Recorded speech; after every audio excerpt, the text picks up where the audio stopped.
one of my most famous questions ever on a video. Is it? Well, because it was at Bodhi. Yeah. And they did one of the workouts there. Remember you had them over a few times? And then I did like my video thing and asked him what he had for breakfast that morning because of the open workout, and then he went through it.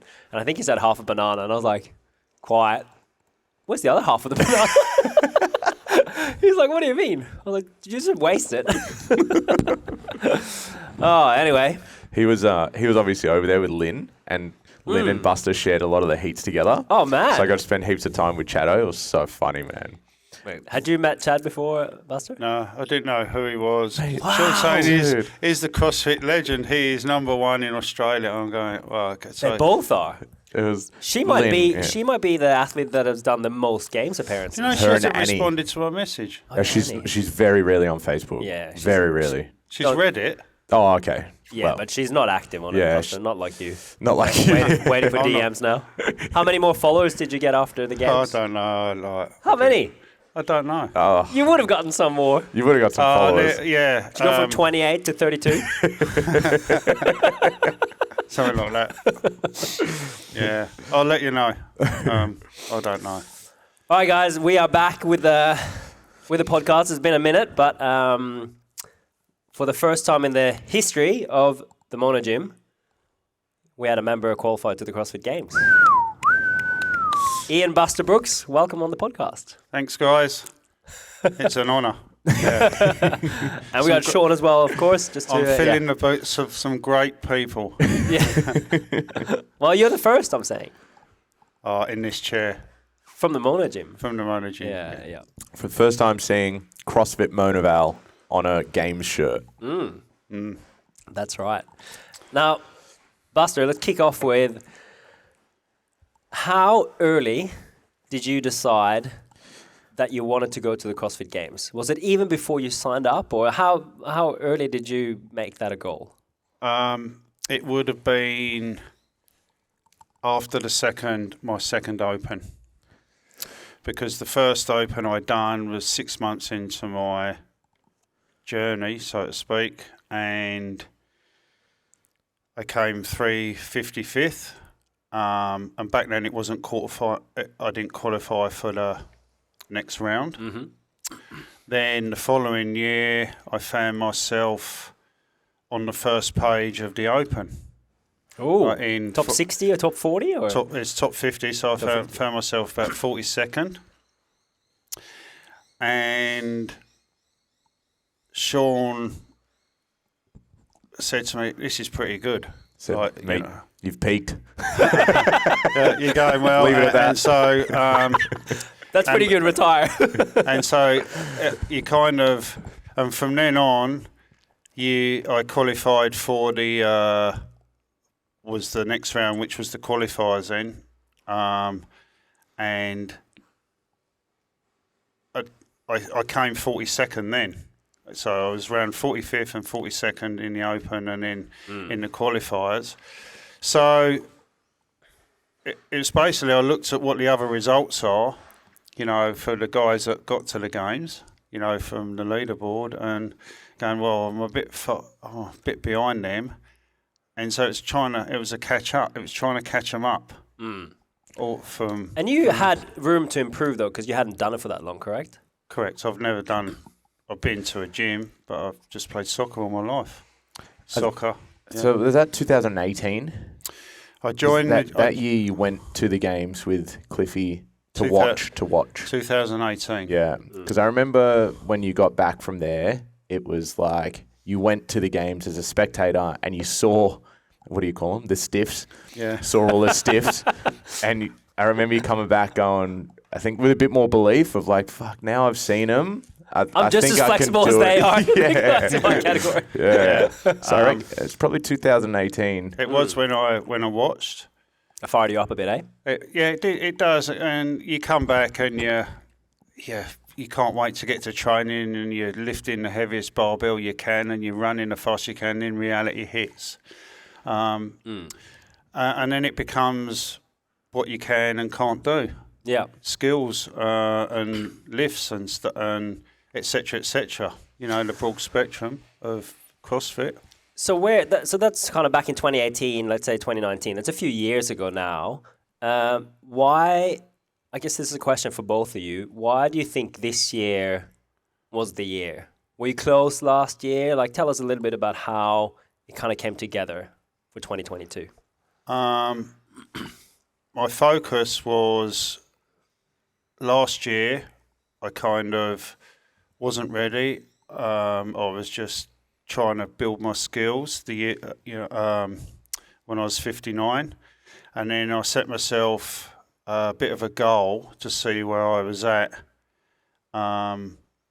September, like this time last year, because we was in COVID. And if you ask me, because we was in COVID, and basically all I was doing is strength, barbell, compound lifts, in the garage at home, etc. Rowing. So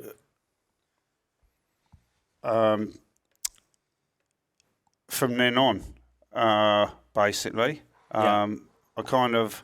Because you were also in the 59, you were at the end of age bracket. End of age bracket, and I know so it was trying to get my skill levels up from the year before and up until the Open. Any skills in particular? And beyond. Well, quite a few. How long is this podcast?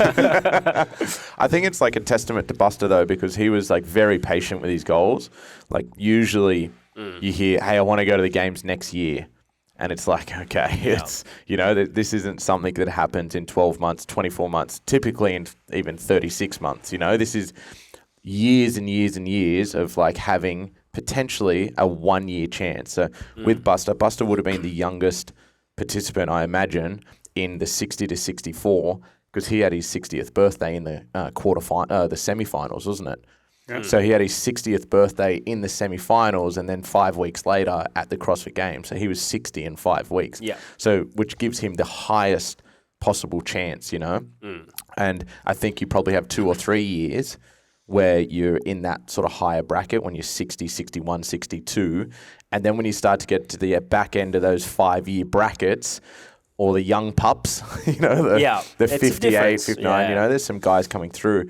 And I think as the ages go younger, people have been doing CrossFit for longer as well, because it's only been around, 10, 12 years, the game, 13 years or something, the games. Yeah. So like when you've got the 40-year-olds coming out into the 45s and the 45s going into the 49s, they got a longer history. They got a longer history of CrossFit. So, and Buster obviously knew that. So it was like, this year, I need to put all my eggs in this basket. This is going to be like my best possible chance. And I think now, after seeing him at the games, it isn't like a one-time thing, After seeing him compete at the games coming back, it's like, oh, yeah. Like he's got a spot there, and like in my eyes, he'll be back there next year and the year after if he wants to. Why do you say that? Is that because he's a competitor type of thing, or is it that age difference between 60 and let's say 63 or 64 is not as big as you think? So I think there's a pool of guys that sit in that age category, so the one below Buster and the one that Buster's in, and they all sort of just jump around in the years. Some have been there 5-6 years in a row. And now that we've seen them in person, because a lot of the time all you see is their highlights on Instagram, which... And just their open scores or whatever. And their open scores, which you can't take open scores as what kind of athletes these are. But then watching Buster walk out and do workouts next to him in person, it's like, these guys aren't 20, 30, 40% better than Buster, That's awesome. Buster's in there. And if you look at the leaderboard, Buster was in contention for the podium literally from like the entire time, all the way down to the very last event. So he's in the top 3. So I don't see next year 20, 30 athletes coming in that's going to blow Buster out the back in the quarterfinals, Yeah. And I don't mean to speak to you about it like you're not here, but like I think the hardest thing for Buster and what he and I spoke about is the semi-finals, So the semi-finals go from the 30 to the 10, and those workouts there, everyone's doing them in the comfort of their own gym. Typically they're not the longer formats, which Buster excels at. The event that he won at the games is the longest event, stuff like that. There's no swimming, there's no running in there. So like that's where when Buster was saying he's working on his skills, I don't think he needs to work on his skills for the games. It's like the semi-finals is Buster's like big ticket, like if you do really well in the semi-finals and qualifies, just for argument's sake, 8th, he'll probably come 3rd at the games. I don't ever see him qualifying to the games and finishing lower on the leaderboard. Once you get to the games, he's a better athlete suited for the games. So that's why after seeing all that, I was like, fuck, awesome. He deserves to be there, and like he's got a spot there if he trains, consistently for the semi-finals. Yeah. How does that make you feel, Buster, hearing that? Like, what do you think about being that type of athlete? Because some people are that type, and then some people are qualifying high, but then they falter a bit at the games, either because it's not the right events for them, or they get nervous there, or not nervous, but they underperform there. How does it make me feel? Look, it's you're chuffed that someone can give you compliments like that. The games was different, so different from the quarters, the open quarters and semi-finals, which Sean is right. And I kind of knew it's a broad spectrum of different things, and you're gonna get farmer's carry, you're gonna get rope climbs, you're gonna get shoulder overhead, you're gonna run, you're gonna swim, and you're gonna get out and do something else, which I kind of was looking forward to. I kind of knew I could, because I do it in training, like get off a rower, go and do some overhead squats, for example, get off a rower, you go for a run. And so I kind of going, well, yeah, it's okay. But okay, when you're walking out there, you're going, oh, right, you've still got to focus. But it's the semi-finals. I've never been so nervous.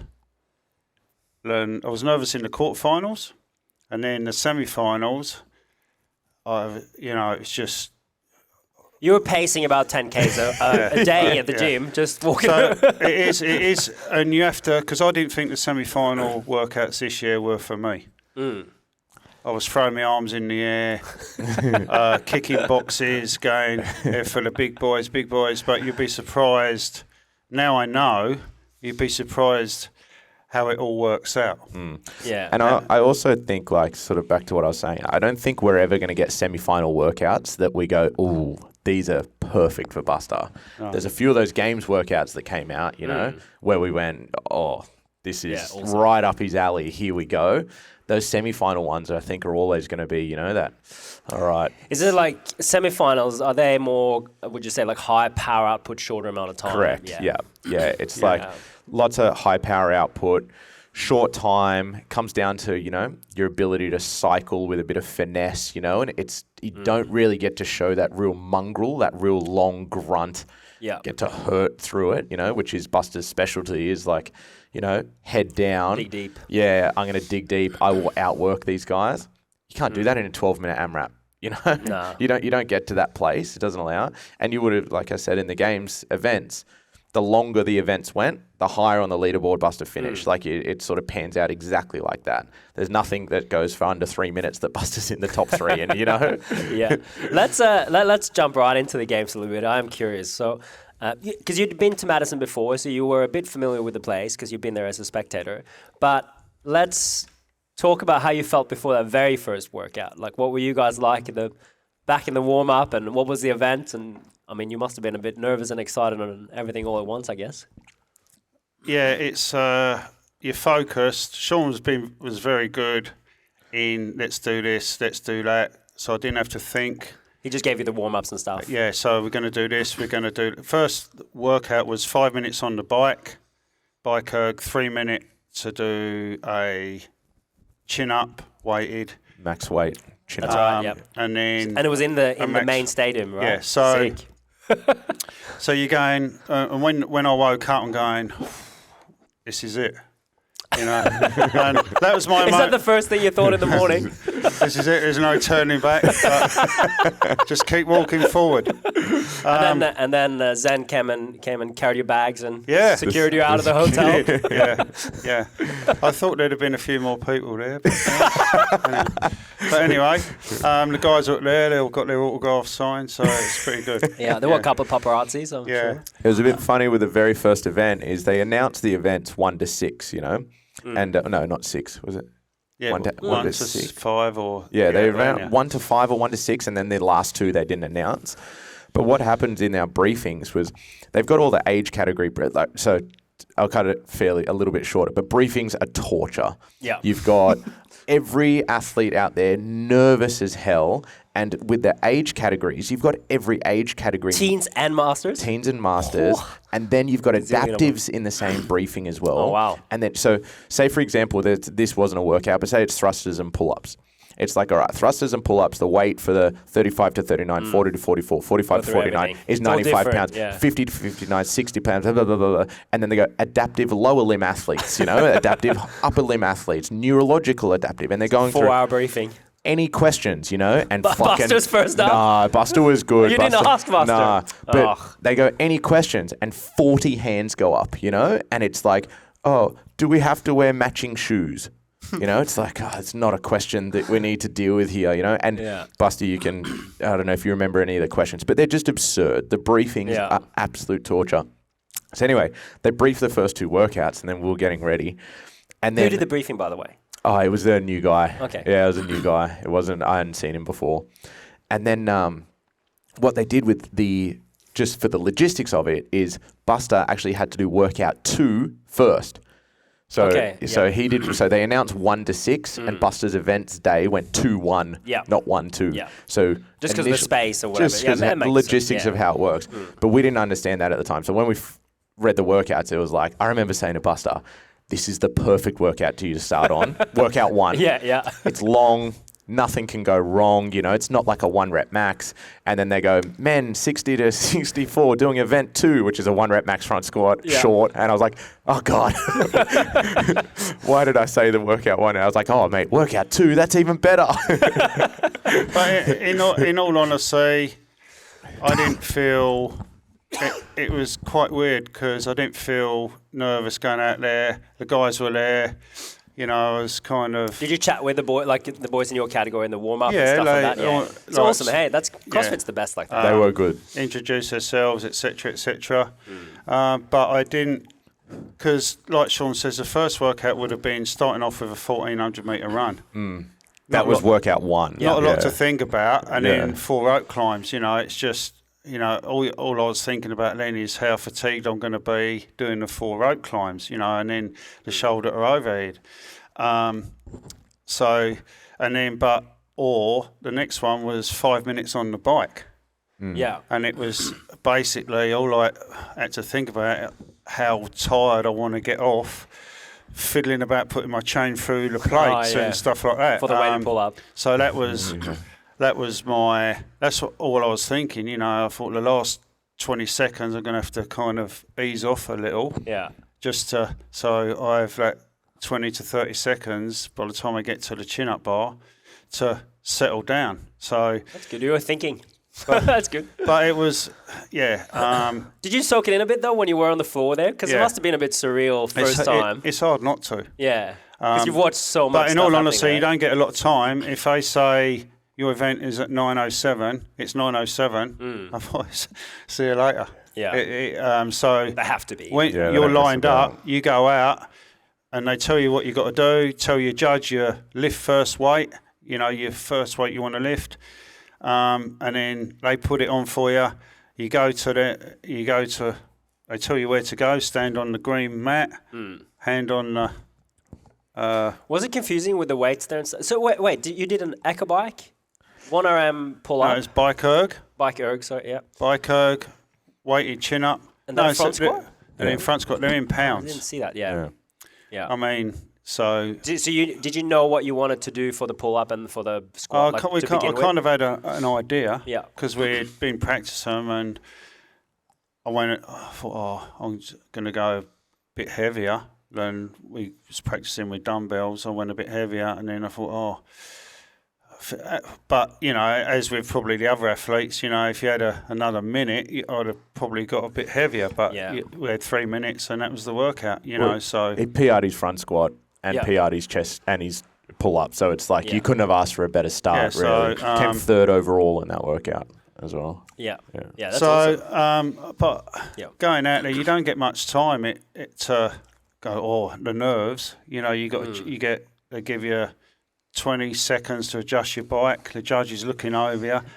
Yeah. That's what I found. The first thing I found intimidating was the judge, what's your weight? Yeah. And then straight to the bike. I was just in the seats of my bike going, up, down. I got on it, got off, and she's standing over me like, are you ready or what? Because we're getting in, you get 30 seconds. Comes up, and you get told to stand on your spot. Yeah. And away you go. So, and you just keep pedaling. I think that stuff you get more comfortable with the more you compete, though, because it is, if you're stressing with it and there's pressure on the spot to do something silly like getting your seat right, then you think about that. But after a while, you kind of know that's. But what I found is, even if, like, doesn't matter what position you finished in an event, there's still some guys you didn't know. Well done, mate. How are you? Like, it's still, and it kind Well, it of looked makes like you had feel, fun out there. Like you got that good photo from on the bike. Is that? Yeah, that's correct. That was that event, yeah. He was definitely a showman. Yeah. You know, like he walked out and he's giving the crowd a wave, you know, like this, and he's winking at the photographers, and you know, he's definitely a showman. I think that's awesome. Yeah, he didn't shy away from being on the main stage, that's for sure. You know, dancing out there. Yeah, you had a good interview there when you for that event that you won. Is that right? Yep. Yeah, like, I didn't know what to say. Like, It's hard, on the spot. I was fucked. One brain and. So, you know, you just don't know what to say, and you know, I wanted to say hi to all the guys, and because I asked him, so can I say hi to the family and all the guys back home? No, you're done. you've had your 30 seconds. That's awesome. Yeah, so but he's pretty good, and then but yeah, so it was the whole experience during it was you're focused, and you don't really know how good it is until after the fact. When you come back and you go, because you going, I wish I remember that when I was even the event. I was what was it, event 5 on the second day, you know, with the 3-minute AMRAPs. Yeah. I was pretty disappointed with that one, but I'm going, it was just great being out there. Yeah.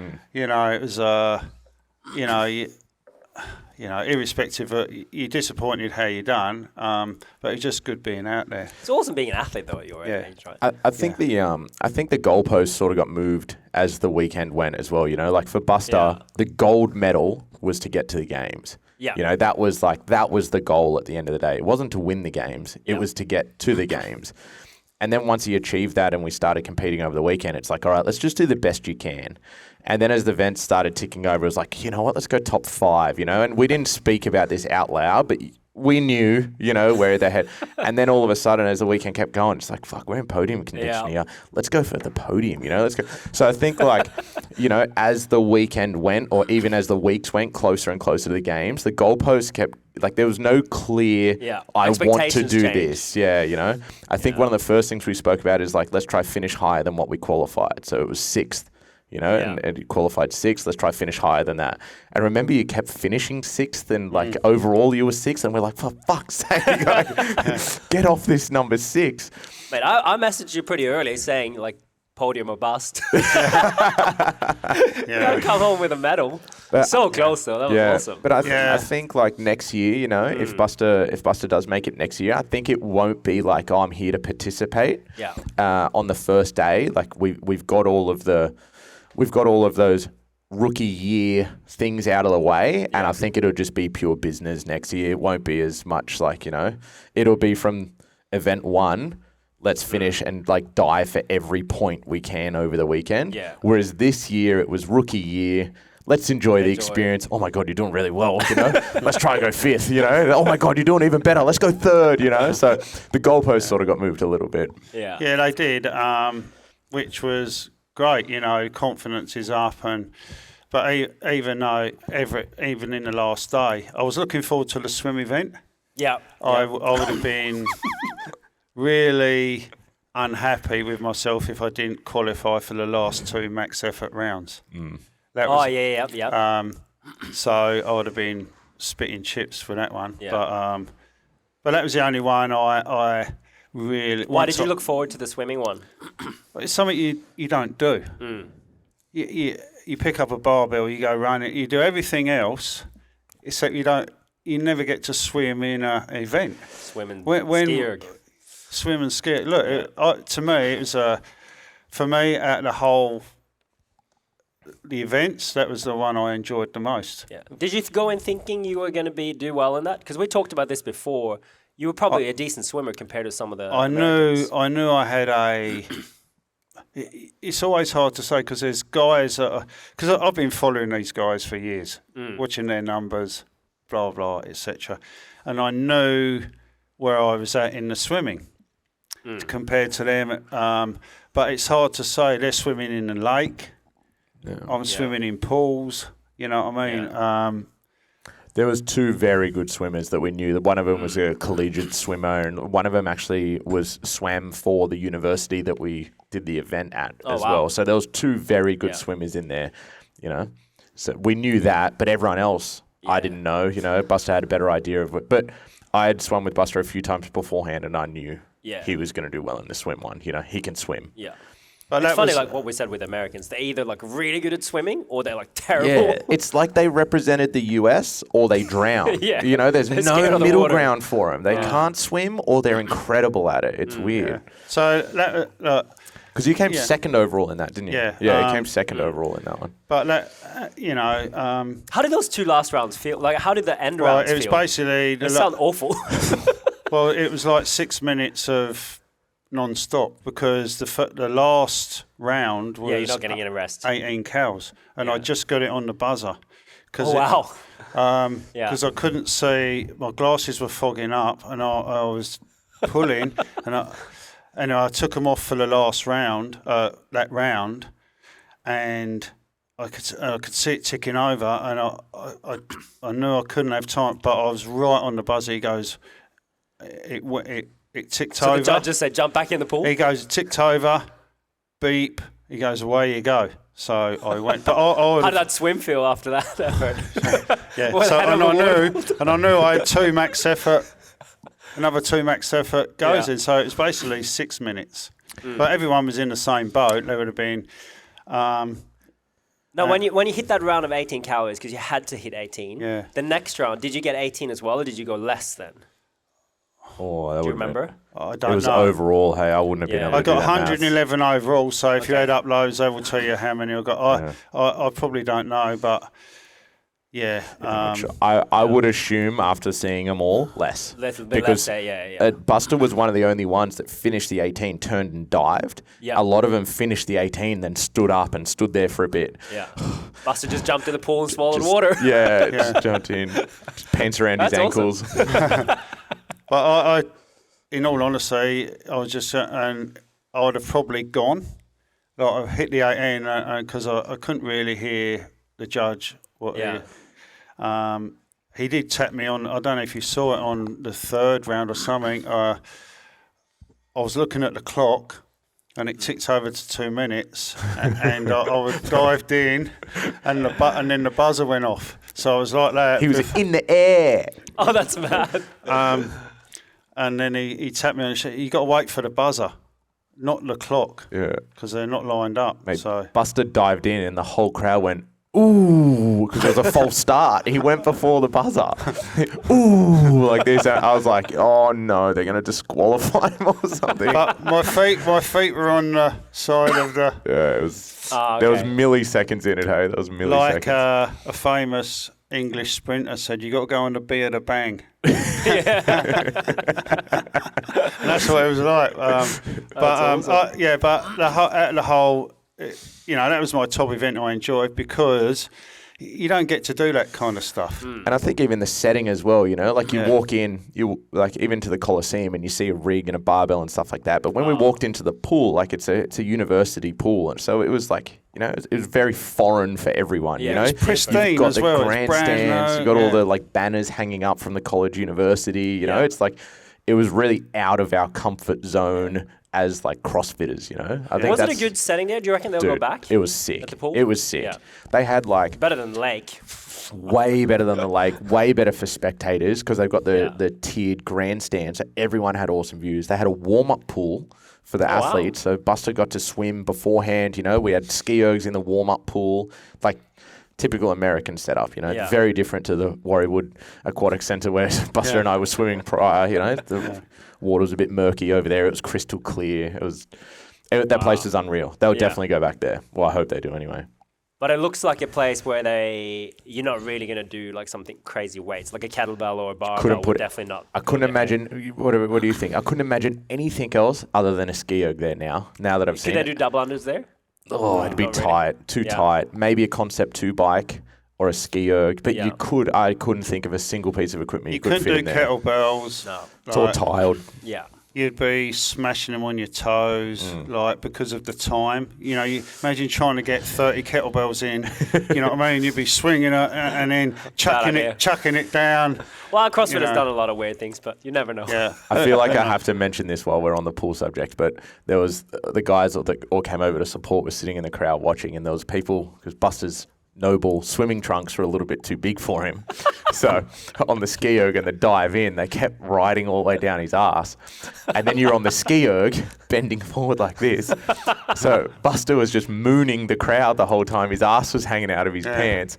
And there was people in the crowd, like our guys were up there laughing, and they said they were watching people in the crowd zoom in on their phones, taking videos and photos of Buster's bare ass while he's doing the ski erg. Oh, man. That's gold. Yeah. It helps that you did well, though. And the only athlete to swim with no goggles last 2 rounds just ripped his goggles off because they kept fogging up. So just ripped them off and threw, which I thought was a pretty good move on your end. Yeah. But something cool that Buster told me as well, I didn't realise, on the ski erg screen, you could see everyone else's names and their scores. So Buster on the last round could see, top 5 on the screen? Do you remember? Top 4, yeah. Top 4 on the screen. Wow. And it had their name and their calories. So Buster saw himself come onto the screen and could see the other guys were 2 or 3 calories ahead of him. So he was just staring at the screen and could actually watch yourself overtake your competitors on the screen. That's cool. Yeah. That's awesome. He was so exhausted after the event. I didn't know if he hallucinated that or not. I was like, are you sure that you saw? He's like, yeah. It's pretty cool though. Yeah. Did they have also a big board for the spectators where you could see everyone? They did, but you could, it wasn't very good. Yeah. They did have it, but it just, it wasn't great to follow. I think it was pretty good for that marathon row they did, right? Yeah. So, because you were a spectator then. Do you remember when the individuals did the marathon row? You could see all where everyone... I couldn't see the screen because we were so blind. That's right. You had a long time to drink on that one. 3 hours of drinking Badger beer. Yeah. Now, did you jump a little bit away from your effort? Did you get to enjoy the games at all? With watching the other athletes or train with other athletes and stuff like that? Well, training pre-games...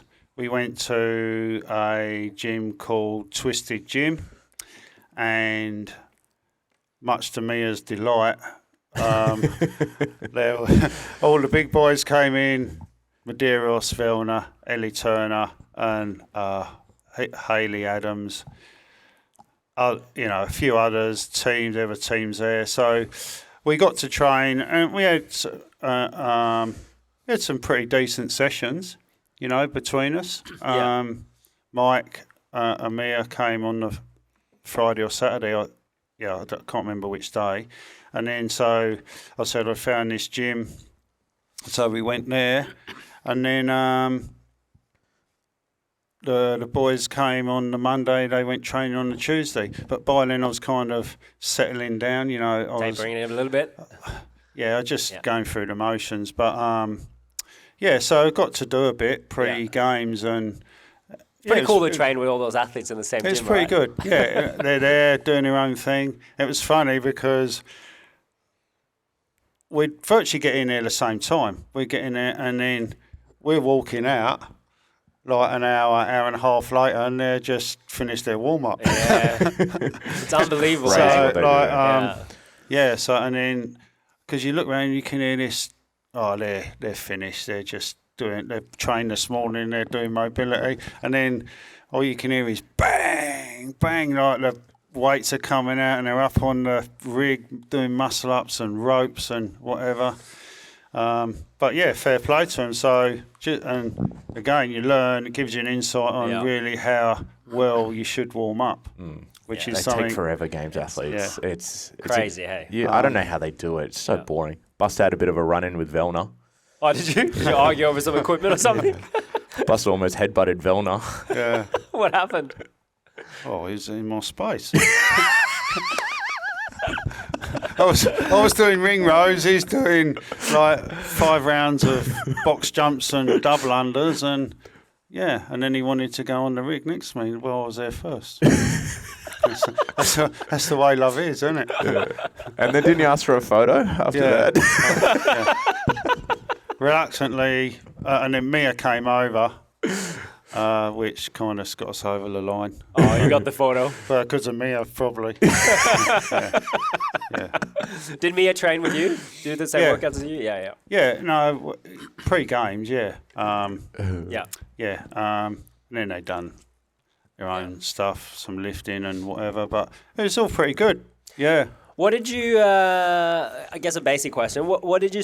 What was your sleep like over there? And also, what did you eat and stuff? Did you focus a lot on that, or was it just more? Sleep enjoying? was crap. Terrible. I don't sleep a lot, period. But it took me good 5 days to have a decent 6-hour block sleep. So that was just before the game started, then. Yeah. Hey? Yeah. Yeah. From the first night, I got there at 11. By the time I got into bed, it was midnight, roughly, the first night. And then you woke up at like early. Woke up, and then you're walking around, get up, go back to, and then you fall asleep for an hour, and then I had an afternoon nap so I was woke up feeling pretty ratty, you know what I mean? Like, it was like, it wasn't good, and then it just took me forever. And then it started playing on my mind. I'm not going to sleep, I'm not going to sleep, I'm not going to sleep. And then... Jet lag's brutal. Yeah. So, but it wasn't till a couple of days before, a day before the games, that I really got a good night's sleep.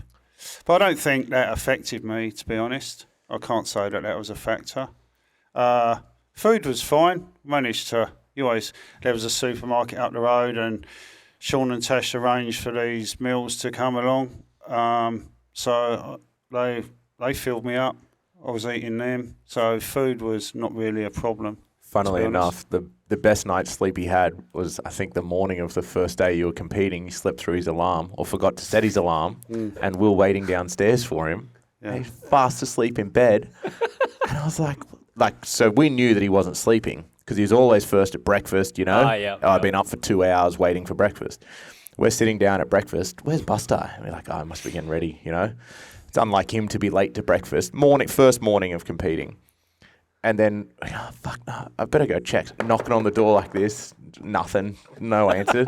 So I went down to reception, got him to make me a key to his room. Yeah. Went up, buzzed in his room. Buster! Nothing. Walk up to his bedroom. What? I said, what do you mean, what? I'm like, get out of bed. It's like, what was it, 7:30 or something? Of all the days to have your best sleep at a... It was the night before. I said, get up. What do you mean? What's the time? Mind you. The time. Oh, God. Mind you. I did. That was. Is that my right? Was that the first day of competition? I think it was. Yeah. Maybe the second. I can't remember now. But it was his first good night's sleep. Maybe something to do with Nick Bedoyne's nighttime potion. He gave me.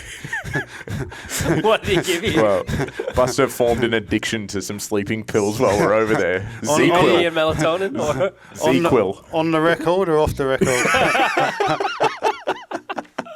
Wowza. Oh, that was good. Yeah. And then everyone was on it. If it can make Buster sleep, I'm going to have some. So straight down to Walmart. Have you got any Z-Quil? Like packets of Z-Quil going out the door. Oh, God. Oh, jet lag is brutal, hey? It's so bad. And the heat as well. That it was hot and humid. Oh, my God, man. It was... Yeah.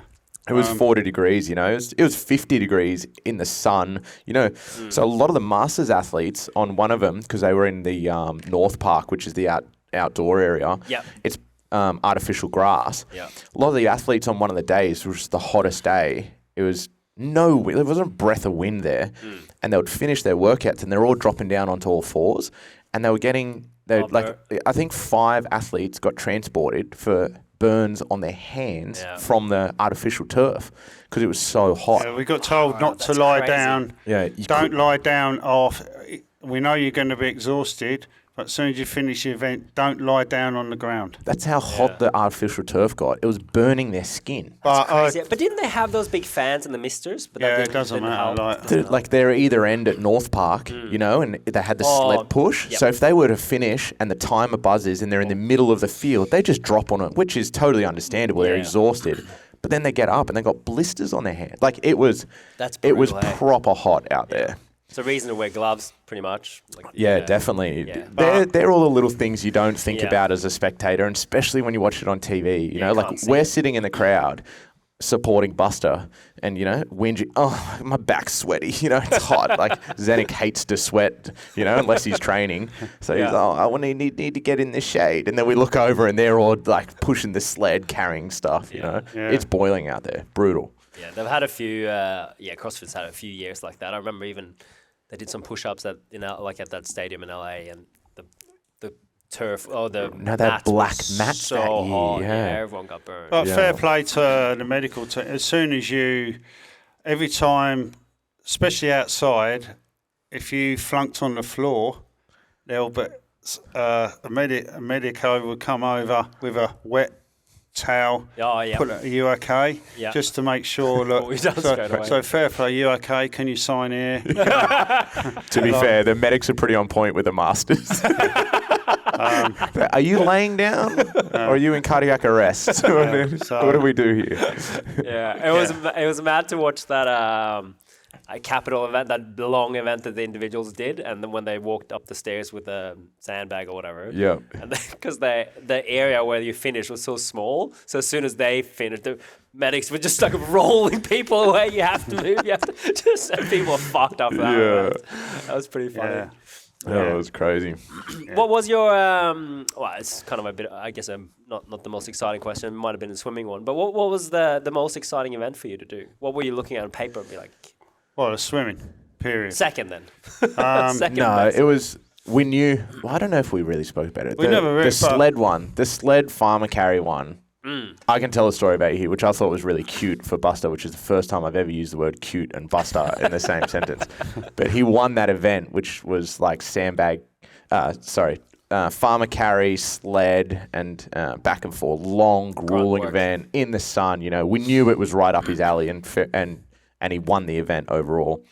And he said afterwards he wanted to thank his old man for when he was a kid, making him carry the wheelbarrow and unload bricks and scaffolding and stuff like that. He wanted to thank his old man for pushing him through all the hard work and stuff, because it's exactly what the kind of workout was. It was like, those things you don't get better at the gym. No, that's like lifestyle, and you're sort of born with that. That. We say that kind of farmer strength, farmer grunt work type of thing. Yeah, but I thought that. Did you actually speak to your dad? Is that what you said? I told him. You did, yeah. That's awesome. So it's all them years of training. You go, mate. I thought that was pretty special, and an event win to thank his dad for making him carry wheelbarrows and stuff like that. I thought that was good. Yeah, that's awesome. That was so exciting to watch him win that event. How did that feel? Like, were you leading? For a lot of it, was it back and forth?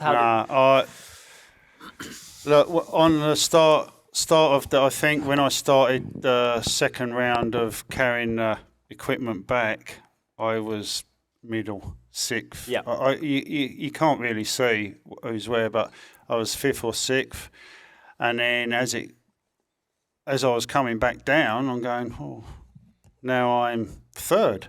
Like they must have had a rest, instead of keeping walking. And then. And then it just went on from there. And basically, it's how quickly you could get the wall balls done. Yeah. And get up the other end. And did you feel like, You must have felt like you were starting to creep up to the first spot and winning, and Well, you know where you know because and then Shannon Aitken, the guy that won it, he was basically two lanes away. I could see him as he crossed the line, I crossed the line. So it's basically all or nothing. yeah. And we should maybe mention that the guy that won your category, he's pretty far above everyone else, right? Mate, the guy's At 40. the games, yeah. The guy's 40. I want to see his passport. At the games, he's not yeah. a 60-year-old. Yeah. So That event, when they started pushing the sled, I spoke to Shannon afterwards, the guy that came second in that event. Yeah. And that Buster was ahead, but Shannon said to him, Shannon, when he got on the sled, just said, perfect. If I just go unbroken for the full length, Buster's going to have a rest. Yeah. So Shannon was pushing like this, he said, and he looked up, and Buster, he said he could see his face between his arms because Buster was like this. And Shannon said to him, fuck, he's not going to stop.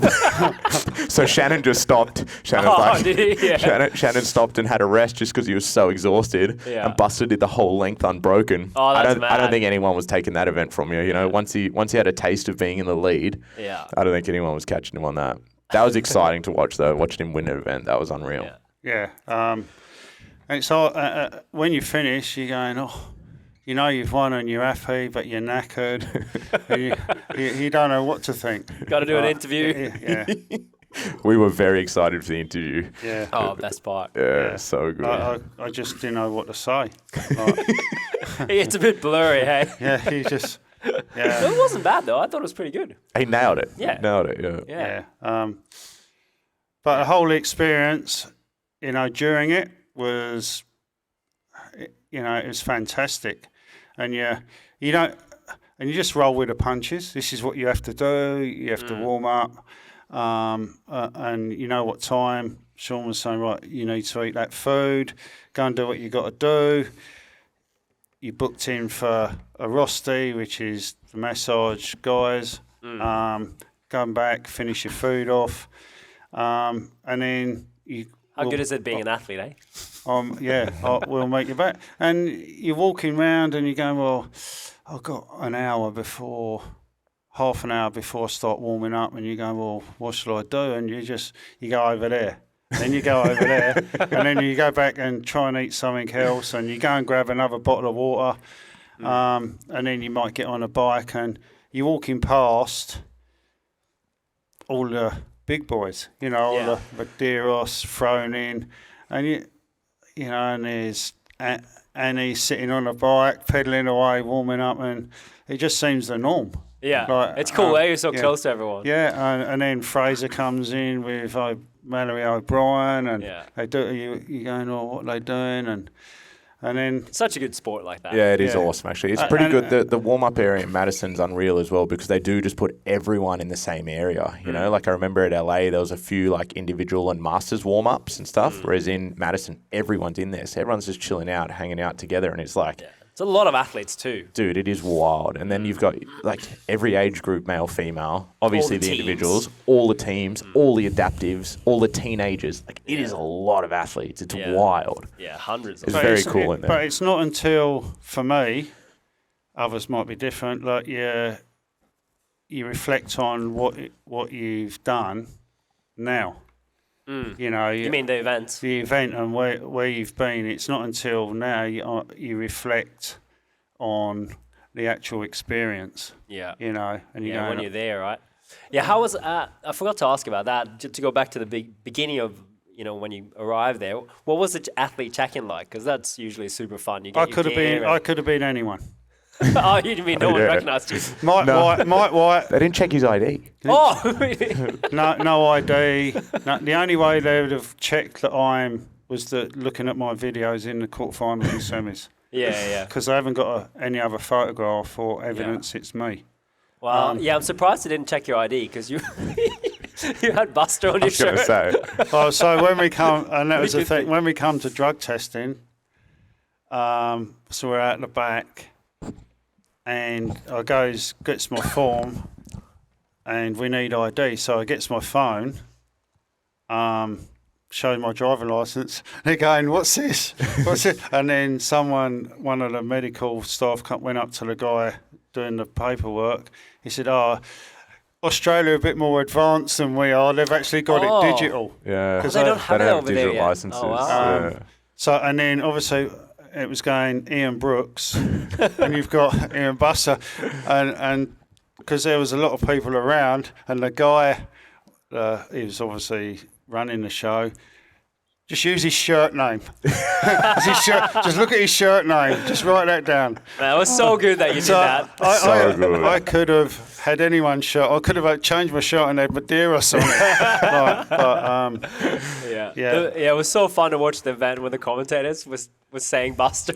They thought it was hilarious because they obviously thought it was his surname. So all the Americans thought it was so funny, That was awesome. Yeah. But one of the goals were between the boys was you got to change your name. You can't go as Buster Brooks because that's when I first registered for the Open. I changed it to it because you'll get Buster on your shirt. Yeah. And that was the goal. So you had Ian Buster, right?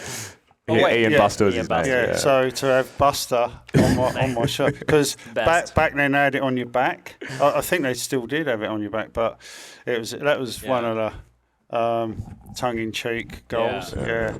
Did you, I can't remember where it was on your shirt. It was on the back and on the front. Yeah, it was on both. Yeah. Mad going there getting all your kit though, right? Like, because they take you. You go right. You're going to walk round that corner, and you're going to be met by this person who's going to take you to microphones, and then you got to say your name. Oh, that's right. Yep. Yeah. How the commentators? How do you want your name? Just Buster.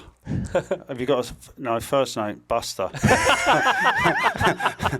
So he said he switched off the mic. He said, "Is that your name?" I said, "Well, yeah." I said, "All the Brazilians get called by one name." I said, I said, "That's me as well." Did you have to do a signature as well for social media posts and stuff like that? Did you? I didn't. I saw you guys did I heard you say the name recordings and I can't remember signing anything. And then after that, another girl took us to a locker, had my name above it, had everyone's locker around it.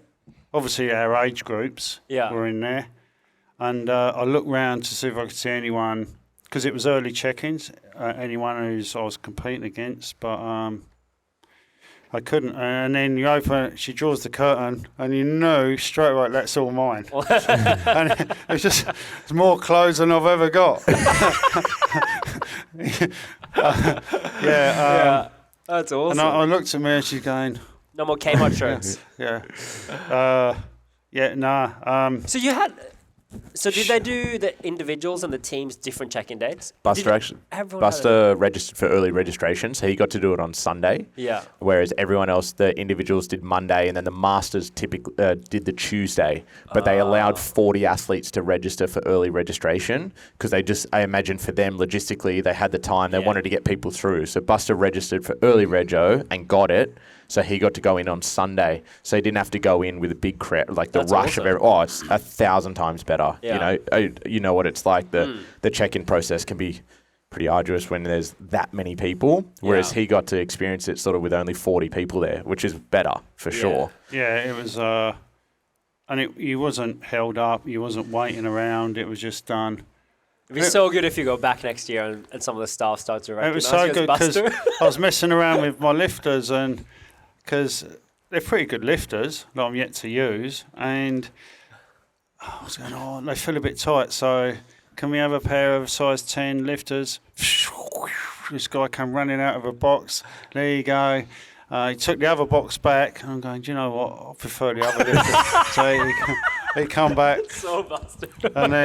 And so he came back. So it's all, Did you get your clothing tailored a little bit, or was it pretty good fit straight away? The only bit of clothing I had to change was my white hoodie for the ceremony, which I didn't wear anyway because it was too hot. So everyone had their hoodies, and they go, "No, you don't have to wear that." Everyone was sweating, waiting to go out. That was the only thing, and it was there ready within the next morning. So they're pretty switched on. Mate, it's got so good. The game's it's still got its logistical errors and like nightmares, especially with the weather delay and stuff like that. You know, stuff got pushed around. But after not being there, and especially like coaching behind the scenes for many years, I can't remember last time I was there with Hannah, but it is like smooth sailing now. You know, it's so incredible, man. Every year just gets better and better and better. But I mean, there's a couple of things you can always argue after the fact, which was making our age group hang around till 6 o'clock at night after the events, you know. See, this is something Buster wasn't, I suppose, in tune or ready for. Yeah. But every athlete, had some bad ones. Every athlete has experienced this from 2011. You should ask Lynn about some of those stories. Yeah, you know, like this was by far the best year. By far the best year, you know. Like sometimes you're sitting there 12, 14 hours, you're at that arena, you know. But they've got so good at it now, like incredible. The briefings are something that I don't know how to fix that, but Jesus, they are torture. They definitely should split up the teens and the masters, like make it smaller groups, right? Oh, I got to tell this story. I'll make this one of the last if we're running out of time. No, that's awesome. So we were in the briefings. There was pegboards, and like I said before, every age category had different variations of it or whatever. Yeah. So there's a line on the pegboard, and we thought Busters was go up above the line, back down under the line, and you do that 6 times for 1 rep. Said, Buster, have you done the pegboard? Yeah, I've done that. Like, I can do that. Sweet.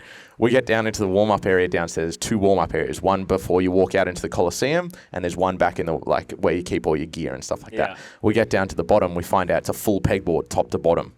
And we were like, I said, Buster, have you done a full pegboard? No. And I said, what do you mean? He said, I've never done like all the way to the top, come all the way down.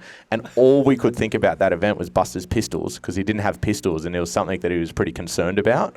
Yeah. But we didn't even think about the pegboard. It was the very first thing, the pegboard. And then we realised it wasn't just the up-down, because the briefings, the age categories got it mixed up. You actually had to climb to the top. Yeah. So Buster's first ever pegboard was at the CrossFit Games in the Coliseum in front of everyone. And in the warm-up area, I remember Buster was saying before, you got 20 seconds.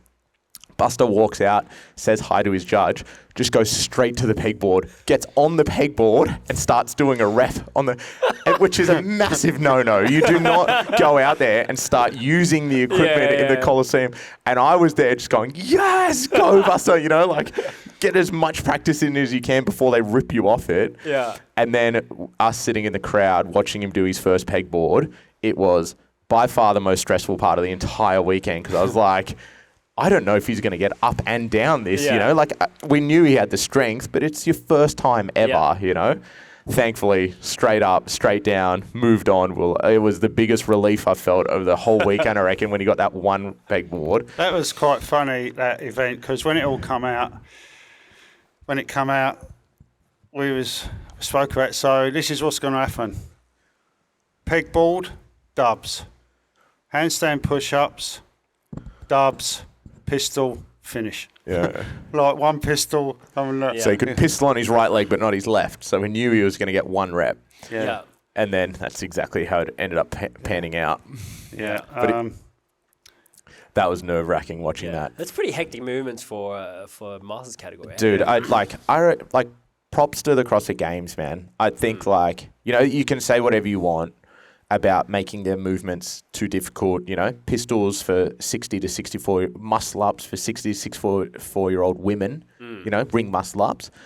But in every heat, there wasn't like a dead heat where no one could do it, you know, and you're testing the top 0.1% of 60-year-olds, and there is 60-year-old women out there doing ring muscle-ups. There's 60 to 64-year-old men linking pistols together, you know, like, we forget about the level a bit, hey. It's insane. And it's like, you know, they could have made it air squats, and then everyone would have gone, it's boring. You know, we're 60 years old. We can do an air squat. It's like, all right, do a pistol. And it's like, well, only 4 of us can do pistols. Yeah. And it's like, well, there's proof that there's 4 60-year-old men that can do it. Yeah. It's a part of the games, you know. I think for me, the 60 to 64-year-old women doing ring muscle-ups outside on long straps, I was like, oh, they might have pushed it a bit far here. Sure enough, there's a couple of women getting muscle-ups. I was like, holy shit, that is insane. So, like, I reckon I'd take my hat off to them. Meanwhile, the indies are doing single unders in the stadium.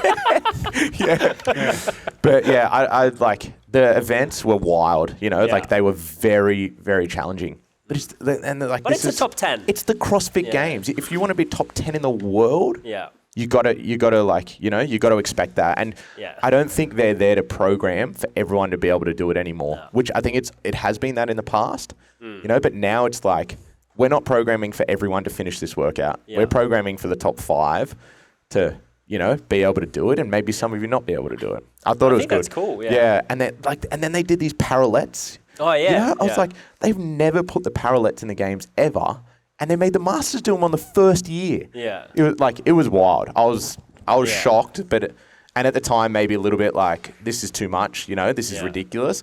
But now I look back at it in hindsight, I'm like, fuck, that was mad.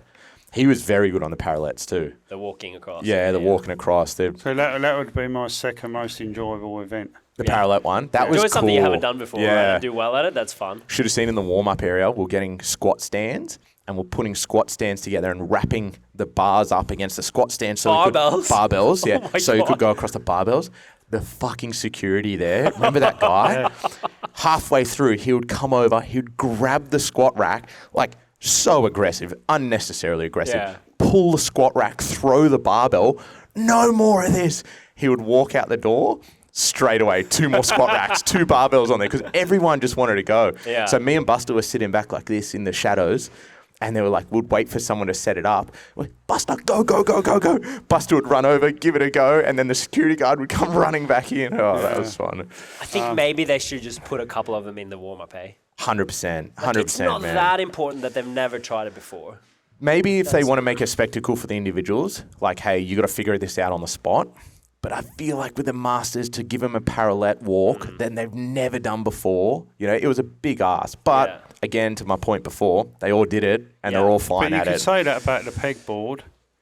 And pegboard's not new though. Pegboard's been around for I think first time 2017 or 18. They chucked the pegboard in. Yeah, but pegboard, in that's the first ever time Masters have done it. Yeah, that's sort of my point though. They start with the individuals. Like they give the individuals the pegboard, and then it sort of works its way down, and then the Masters. But this year they went the parallel bars.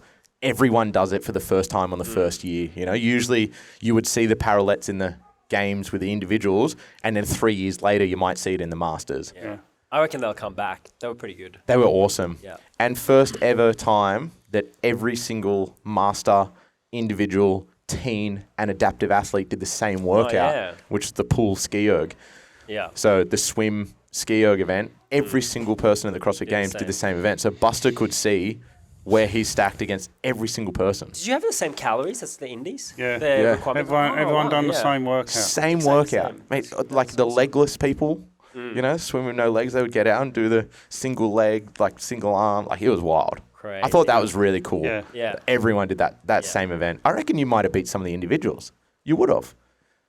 Yeah, because not everyone made it, I think. Yeah, because not everyone made it. You would have beat some of the top individual guys. We should look at that. You probably beat Wellner. Send him a screenshot. Nah, I think you did well in it. All right, we got to wrap up here. I think they got a class starting. We're on a Friday, normal weekday, so there's a class at the gym. But well done, Buster. Thanks. Hopefully we'll do the same thing again next year. Hey? Yeah, big shout out to Sion and Tash for looking after me and everyone else. Big thank you for all the support I've had. We'll see what we can do next year. Yeah. Thanks. Well done, Buster. Well done. Thanks, guys.